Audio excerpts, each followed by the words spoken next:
My name is Lauren. I am 31 years old, and I spent my entire life trying to earn a place in my own family. But as I sat shivering in interrogation room 4 at Leonardo da Vinci International Airport in Rome, staring at 2 unyielding Italian border police officers, the cold truth finally shattered my delusion. My parents, my sister, and my brother-in-law had not just accidentally left me behind. They had stolen my passport, my phone, and my future. Have you ever realized the people supposed to protect you were actively plotting your ruin? Let me know where you are watching from in the comments below, and stick around to see exactly how I turned their art heist into a federal indictment. The harsh, fluorescent lights of interrogation room 4 buzzed overhead, casting a sickly pale glow on the metal table. I pulled my trench coat tighter against the chill, my pulse hammering against my ribs. I plunged a trembling hand into my coat pocket, my fingers brushing against a crumpled piece of crisp paper. I pulled it out and smoothed it flat against the cold steel surface. The heavy paper bore the elegant crest of the Hotel Quisisana, the luxury resort where we had stayed the night before. But the handwriting belonged to my 28-year-old sister, Ashley. I stared at her, perfectly looped cursive, my lungs struggling to pull in air. Mom and Dad agree this is a necessary sacrifice for the family, the note read. Do not try to fly back to Dallas. A necessary sacrifice. For 31 years, I had conditioned myself to swallow their casual cruelty, mistaking my own silence for weakness. I had been trapped in an invisible chain of learned helplessness, deeply conditioned by a family that viewed me not as a daughter, but as a silent, invisible asset to be exploited.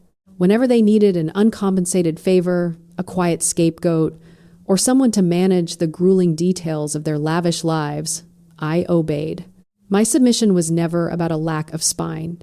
It was a desperate, ingrained survival mechanism in a household where fighting back meant total emotional exile. I had convinced myself that if I just made myself useful enough, they would eventually love me.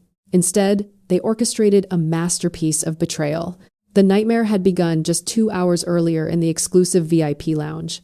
We were waiting for our connecting flight back home when my 58-year-old mother, Susan, suddenly stumbled. With a dramatic gasp, she deliberately tipped her scalding Americano directly onto my silk blouse. She played the role of the frantic, apologetic mother flawlessly, dabbing at the dark stain and shoving a crumpled wad of $300 in cash into my hand, insisting I run to the airport boutique to buy a replacement shirt. With a reassuring smile, she offered to watch my heavy leather Prada tote bag. I had trusted her.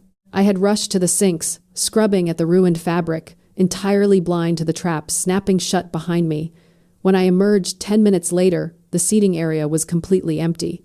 Susan, my 61-year-old father, Robert, Ashley, and her 35-year-old husband, Tyler, were simply gone.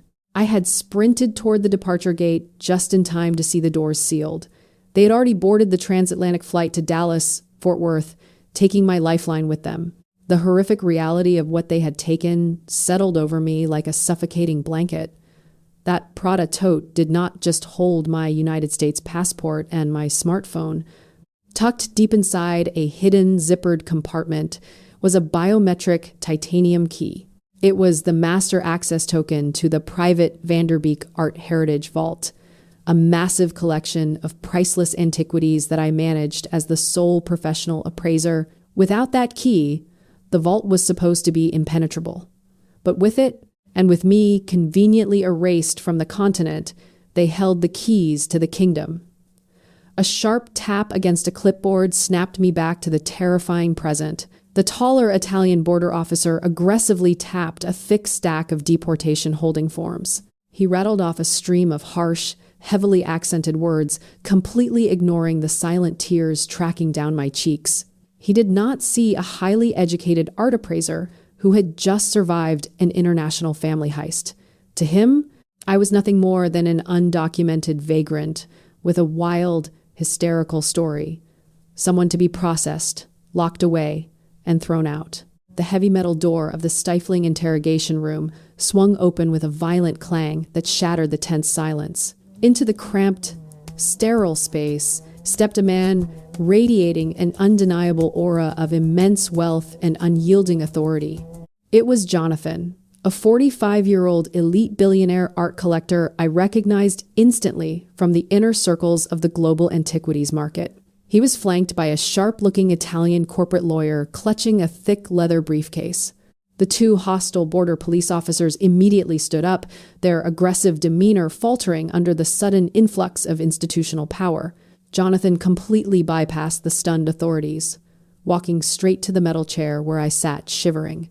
He leaned down, his expensive cologne cutting cleanly through the stale airport air, and positioned himself between me and the police. He lowered his voice, so only I could hear the sharp, commanding instruction. "Pretend you are with me," he whispered, his eyes locking onto mine with absolute intensity. "My Bombardier Global 7500 is waiting on the tarmac." Before the taller officer could spit out a single word of protest in Italian, the corporate lawyer stepped forward smoothly. With terrifying efficiency, the lawyer slapped a platinum-embossed corporate bond directly onto the cold metal table. The legally binding document from a massive international holding firm officially assumed full legal and financial responsibility for my presence in the country. The officers scrutinized the embossed seals, their skepticism melting into reluctant deference as they realized I was no longer an undocumented stray, but a woman backed by limitless power. The taller officer slowly nodded, sweeping my deportation paperwork into the trash bin. Jonathan offered his arm with steady grace, escorting me past the bewildered Italian police and out of the claustrophobic security wing. We bypassed the standard terminals entirely, stepping through a set of frosted glass doors and out into the crisp, cool Mediterranean sea air. The fresh wind hit my face, clearing the lingering fog of panic. Sitting prominently on the private runway was the sleek, pristine jet, its dark exterior gleaming under the afternoon sun. Jonathan did not offer empty platitudes or gentle words of comfort. He treated me not as a broken, abandoned victim, but as a brilliant peer preparing for a hostile battlefield. He looked at me with the analytical focus of a tactician and asked what I possessed that my family wanted badly enough to strand me on another continent. Stepping into the opulent cabin of the jet felt like crossing into an alternate universe, but I had no time to admire the plush leather seats or polished mahogany tables. My sorrow had completely evaporated, replaced by a singular, burning focus. Jonathan reached into his briefcase, pulled out a sleek, military-grade encrypted laptop, and slid it across the table toward me. I opened the device, my fingers hovering over the keyboard for a fraction of a second before my professional instincts completely took over. I was no longer the discarded daughter crying in a foreign airport. I was the sole appraiser and guardian of a massive private collection. Without my stolen phone for standard two-factor authentication, I bypassed the primary login screens and initiated a sequence of secure emergency backdoors I had established years ago. I routed the connection through untraceable Swiss servers, answering a rapid-fire series of complex biometric prompts. Within minutes, the reinforced digital walls of the Vanderbeek Heritage Portal lowered, and the main dashboard flared to life on the screen. My blood ran absolutely cold as I scanned the primary ledger. The secure system displayed an aggressive flurry of recent activity. My family had breached the outer firewall while I was in the air. I dug deeper into the audit logs, tracing the exact sequence of commands to the core financial hub. The system displayed a massive pending asset transfer request, designed to drain the entire $7 million art trust in a single sweep. The priceless antiquities were being digitally reassigned to a cluster of anonymous shell galleries recently incorporated in Nevada. Attached to the pending transfer was a heavily encrypted release form authorizing the immediate liquidation of the assets. I downloaded the document and stared in horror at the bottom of the page. They had perfectly forged my digital signature to initiate the request, but that alone was not enough to breach the vault. To finalize the massive transfer, the clearing system demanded the physical biometric titanium key, the exact key they had just stolen from my Prada bag. The staggering magnitude of their betrayal slammed into my chest. They had orchestrated my international detention to establish a verified paper trail of my absence, creating the exact emergency scenario required to activate the forged documents. While I was rotting in a holding cell, fighting just to prove my basic identity, they were back in Dallas, stealing the very foundation of my career. They had meticulously constructed those Nevada shell galleries to wash the stolen assets overnight, ensuring the priceless collection would vanish into the black market before I could ever contact the authorities. They believed I was weak, compliant, and permanently erased from society. But sitting in the secure cabin of the private jet, staring at their brazen criminal footprint, the last fragile thread of my familial loyalty snapped permanently. The lingering shock dissolved into pure, unadulterated ice. I looked up from the glowing screen, meeting Jonathan's waiting gaze, absolutely ready to tear their fraudulent reality apart. Operating in my element as a forensic appraiser, I did not merely glance at the surface data of the forged transfer. I surgically dismantled the digital architecture of the breach. I bypassed the standard banking interfaces and stripped away the routing layers one by one. The stolen assets were being funneled into a cluster of anonymous shell galleries recently incorporated in Nevada. Nevada possessed strict corporate secrecy laws, making it an ideal haven for washing stolen antiquities. But my family had made a fatal error. They severely underestimated my level of professional access and my ability to trace raw network logs. I isolated the primary IP address responsible for the Nevada shell gallery creation. The digital fingerprint did not point to some sophisticated hacker syndicate. It pointed directly to the premium in-flight Wi-Fi network of an active transatlantic commercial flight heading to Dallas. He had literally engineered my complete ruin while cruising at 30,000 feet, thinking the altitude made him untouchable. Jonathan watched my frantic, precise keystrokes with quiet, analytical admiration. He leaned forward, the warm, ambient lighting of the cabin reflecting off the polished mahogany table, and placed a sleek platinum iPad Pro directly beside my encrypted laptop. He tapped the glass screen, revealing a massive, meticulously designed corporate presentation. It was a high-stakes, $65 million pitch deck. Jonathan's voice was a low, dangerous murmur as he explained that Tyler had been relentlessly courting his private equity firm for the past 6 months. Tyler was desperately begging for a massive corporate bailout to save his imploding art speculation business from total, irreversible collapse. He was drowning in toxic debt, bleeding cash daily just to maintain the illusion of an elite lifestyle. The devastating truth clicked into place, slamming into my chest with the force of a runaway freight train. Tyler had not orchestrated the Rome stranding simply out of petty cruelty or random greed. He needed absolute control over the $7 million Vanderbeek Art Trust overnight. He intended to use my stolen heritage as verifiable liquid collateral to pass Jonathan's strict corporate compliance check by tomorrow morning. My own parents, Susan and Robert, had ruthlessly sacrificed their daughter in an Italian airport terminal just to help their beloved golden son-in-law perpetrate a massive federal financial fraud. They chose his glittering, debt-fueled lies over my freedom. My initial instinct was to hit the cancellation protocol, to immediately block the asset transfer and securely lock down the vault. But my hand paused over the military-grade trackpad. If I canceled the transaction right now, Tyler would instantly receive a failure notification on his server. He would realize I had somehow escaped the airport trap and immediately scramble to delete his digital paper trail.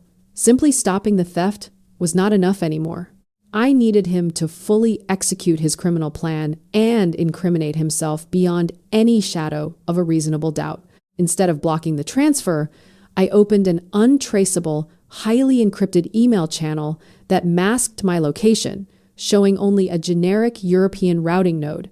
I stripped away my professional confidence and channeled the terrified, abandoned woman they believed was currently weeping in an interrogation room. I typed a pathetic, desperate email to Tyler, intentionally fragmenting my sentences to simulate panic. I begged him to send a $6,000 bribe via MoneyGram just so I could survive the week on the streets of Italy. But beneath the pathetic pleading, I carefully laid a lethal, federally binding trap.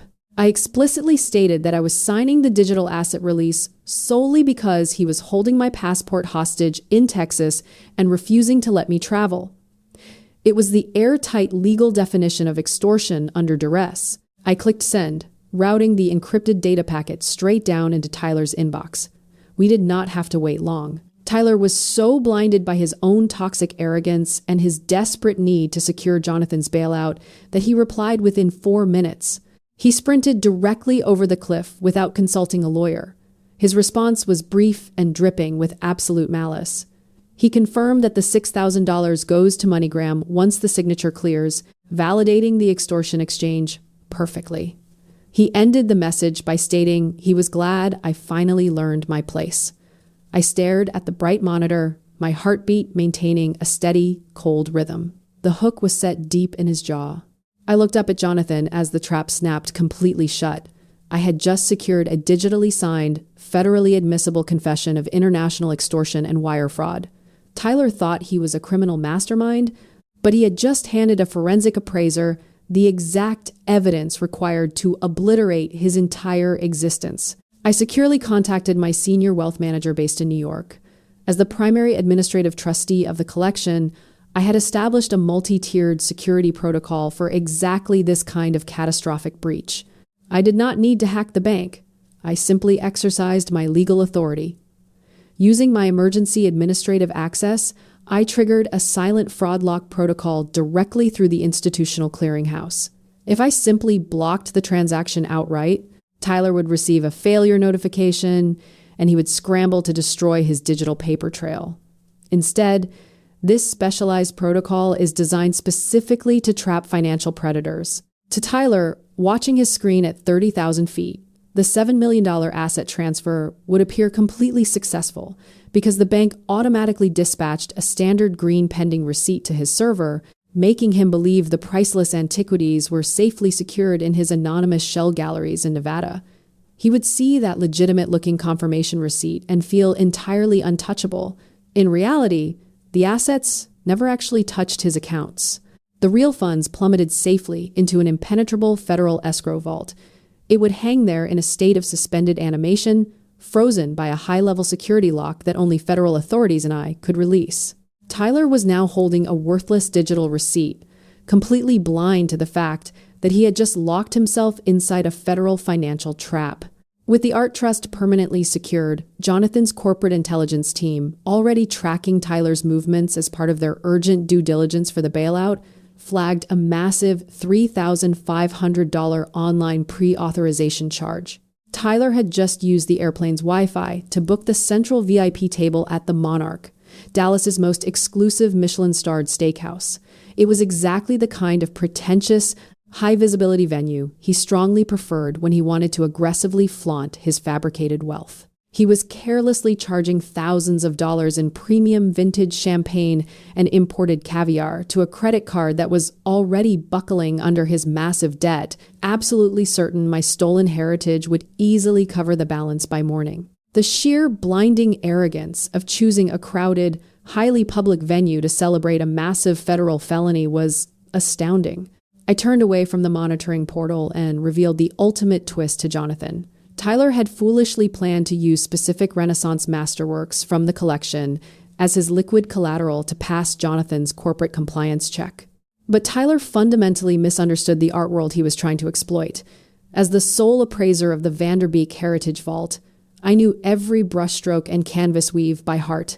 I looked directly at Jonathan and explained that Tyler had secretly swapped those real Renaissance paintings for cheap forgeries 3 months ago, just to pay off a luxury Maserati. He was actively attempting to defraud a billionaire using fake art. Jonathan leaned back, his eyes narrowing with lethal, cold calculation.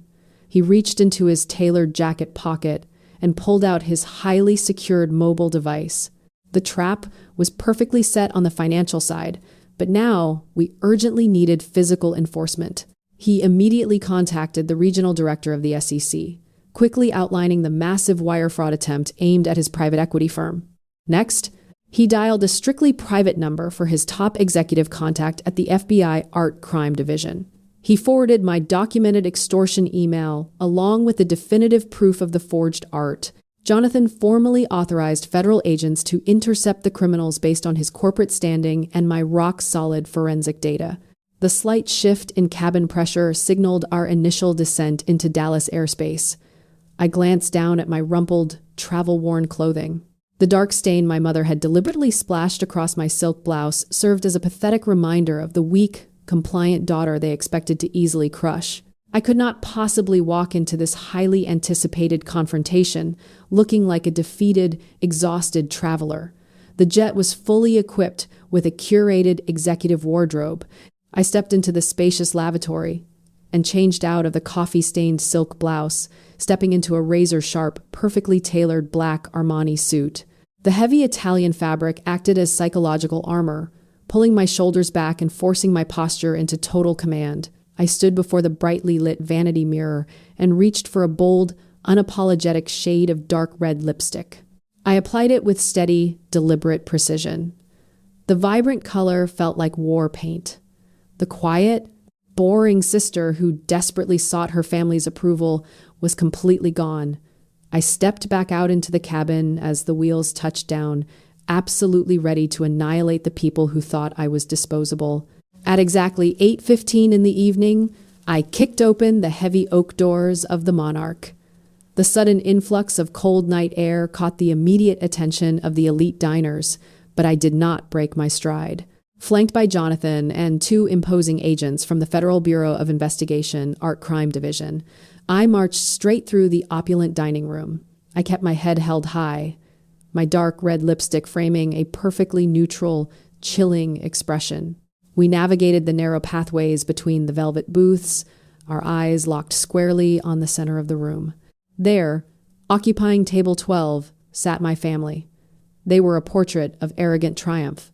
Tyler was standing mid-toast, holding a flute of ridiculously expensive vintage champagne high in the air. He wore a smug, victorious grin that made my blood run absolutely cold. Surrounded by my sister Ashley, my mother Susan, and my father Robert, he was loudly celebrating the successful liquidation of my entire future. They were literally drinking to my complete demise, entirely convinced that the $7 million art trust was safely washed and untraceable. It was Susan who noticed the drastic shift in the atmosphere first. She paused her manicured preening and glanced over Tyler's broad shoulder. The smug glow on her face vanished, replaced by an expression of pure, unadulterated terror. But a lifetime of country club conditioning forced her body into motion. She leaped up from the plush booth, her face completely drained of color, plastering on a frantic, heavily manufactured smile of maternal relief. She cried out loudly enough for neighboring tables to hear that they had lost me at the airport and had searched the entire terminal in a panic. The sheer audacity of the lie was breathtaking. I did not flinch. I reached into the thick folder in my hand, pulled out the crisp printouts of the digital MoneyGram extortion emails, and ruthlessly slammed them directly onto Susan's plate of seared Wagyu. The violent impact rattled the crystal glassware and sent a spray of meat juices across the glossy evidence of their federal crimes. Tyler abruptly pushed his heavy chair back. He stood up to his full towering height, utilizing his size in a blatant attempt to physically intimidate me. His jaw locked tightly with aggressive fury as he threatened to call restaurant security to have me dragged out into the street.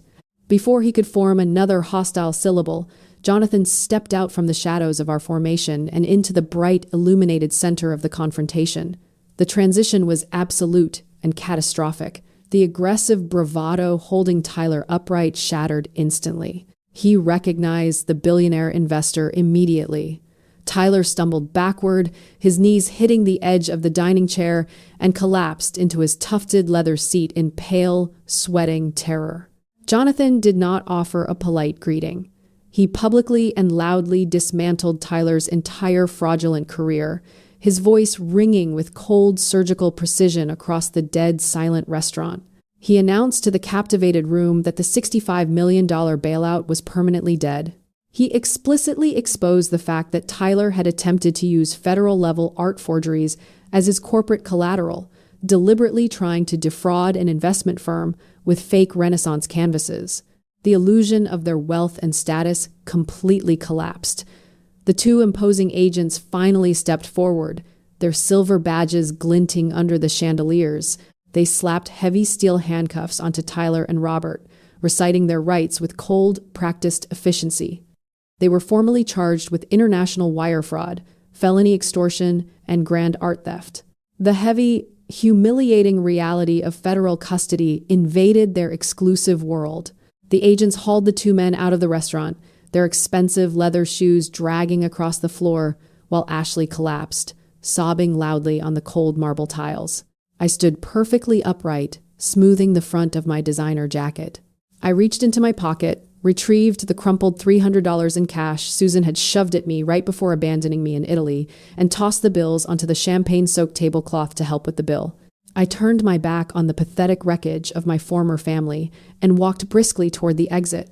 Stepping out into the crisp Dallas night, I took a deep, cleansing breath of pure freedom. For so long, I had let them make me feel like I was perpetually on the edges, a quiet burden unworthy of a seat at my own family table. I had swallowed their casual cruelty because society conditions us to believe that blood requires endless sacrifice. To any woman watching this who has spent her life twisting herself into smaller shapes just to be tolerated by the people who were supposed to love her unconditionally, hear me clearly. Walking away from toxic bloodlines to protect your own legacy is not a betrayal. It is the ultimate act of self-respect, an undeniable triumph. You do not have to endure abuse simply because you share a history. You possess the ultimate power to walk away and build your own empire entirely from scratch. Have you ever had to cut off toxic family members to save yourself? Let me know in the comments below. And never forget, your worth is not defined by those who fail to see it.